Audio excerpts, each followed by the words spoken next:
Pasukan perlawanan Irak melancarkan serangan ke wilayah Tel Aviv pada Kamis 2 Mei 2024. Pasukan perlawanan Irak melancarkan serangan ke wilayah Tel Aviv pada Kamis 2 Mei 2024. Serangan tersebut dilancarkan dengan rudal jelajah Al-Arqab. Rudal tersebut pertama kali dipamerkan kelompok perlawanan Islam Irak pada 8 Januari lalu. Rudal tersebut merupakan jenis rudal jarak jauh yang diluncurkan di Haifa pertama kali.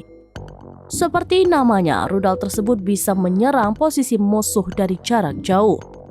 Perlawanan Islam di Irak mengatakan para pejuangnya melancarkan 3 serangan dengan rudal tersebut di 2 lokasi penting. Rudal tersebut meluncur dengan kecepatan tinggi.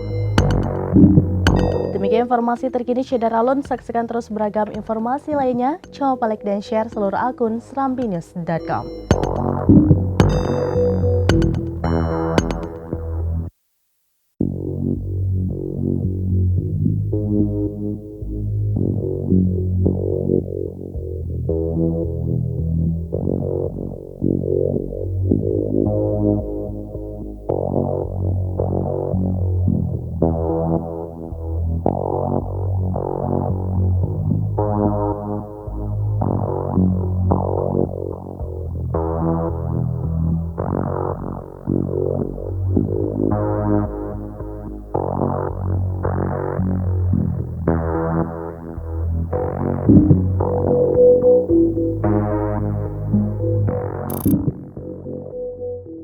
Download Tribun X sekarang, menghadirkan lokal menjadi Indonesia.